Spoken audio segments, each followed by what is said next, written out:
Hello दोस्तों, आप सभी का स्वागत है इंस्पिरेशन हब में।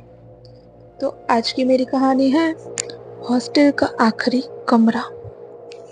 रात के घने अंधेरे में लिपटा वह हॉस्टल जो वर्षों से वीरान पड़ा था, अचानक फिर से छात्रों से भर गया था। यह कॉलेज का पुराना हॉस्टल था जिसे किसी अज्ञात कारण से कई सालों तक बंद रखा गया था। अंकुर, समीर, पूजा और निखिल, चार दोस्त जो हॉरर स्टोरीज के दीवाने थे।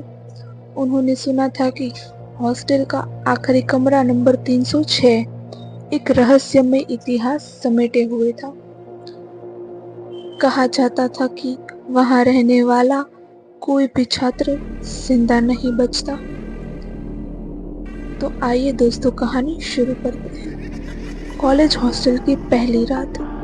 हॉस्टल में सब कुछ सामान्य लग रहा था, मगर जैसे ही घड़ी ने रात के 12 बजाए, अंकुर ने दरवाजे पर हल्की खटखटाहट सुनी। उसने सोचा कि कोई मजाक कर रहा होगा, मगर जब उसने दरवाजा खोला तो वहां कोई नहीं था। कॉलेज हॉस्टल की दूसरी रात।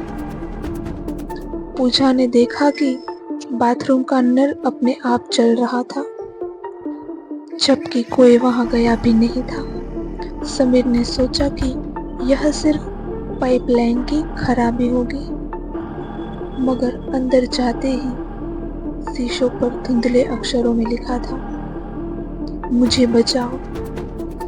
अंकुर और निखिल ने इसे किसी की शरारत समझा, मगर पूजा और समीर का मन नहीं माना। उन्होंने कॉलेज के पुराने रिकॉर्ड्स खंगालने की सोचे। जब वे लाइब्रेरी पहुंचे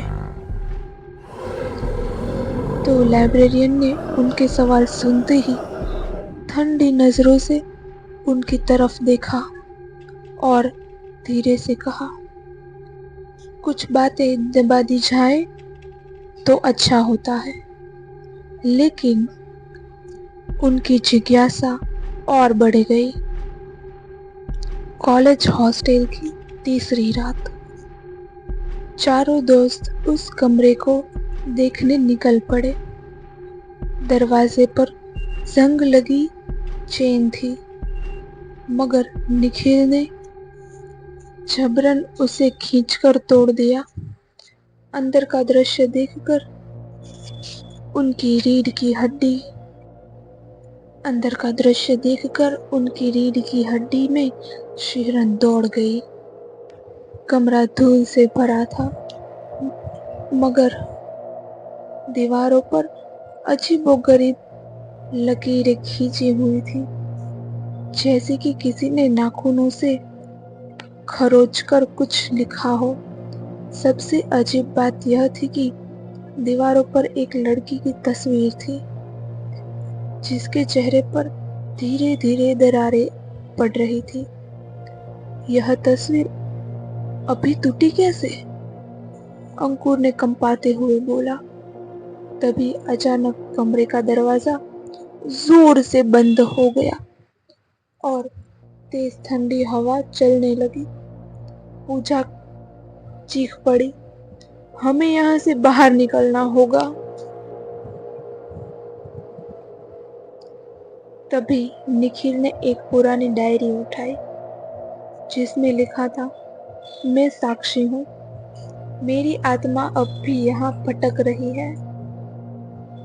अगर कोई यह डायरी पढ़ रहा है तो कृपया मेरी कहानी सुने।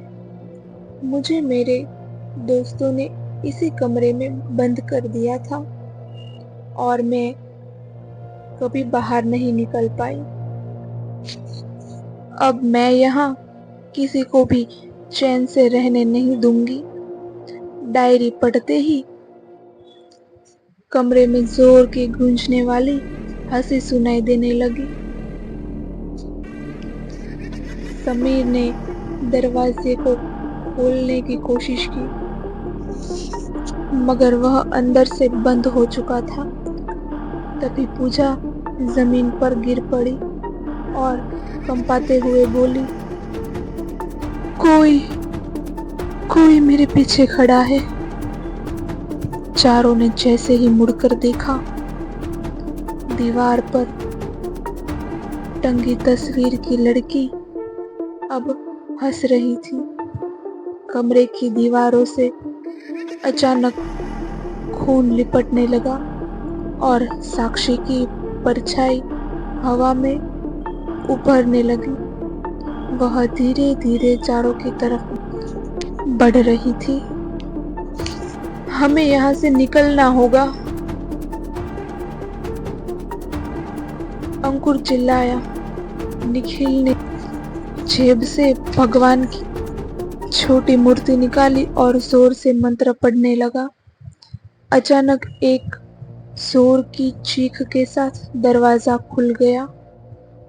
चारों दोस्त भागकर बाहर निकल गए और चारों की दिलों की धड़कन बहुत तेज हो रखी थी। चारों बहुत डरे हुए थे।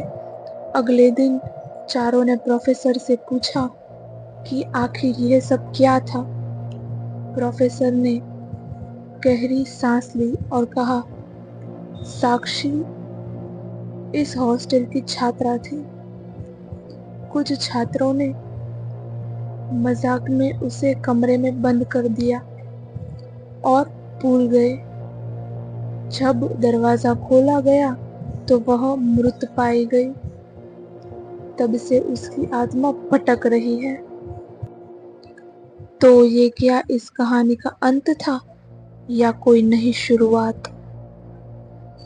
सुबह होते ही उन्होंने हॉस्टल छोड़ने का फैसला किया, मगर जैसे ही वे गेट तक पहुंचे, वहां एक चौकीदार खड़ा था। उसने मुस्कुराते हुए पूछा, कमरा 306 में रात बिताई थी क्या?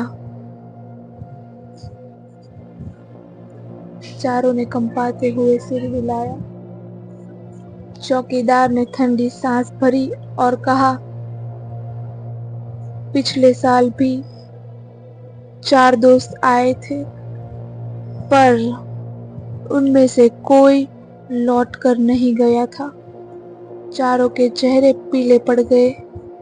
वे भागने लगे, मगर गेट अपने आप बंद हो गया और तब एक परिचित हंसी फिर से गूंज उठी, अब तुम भी यहीं रहोगे।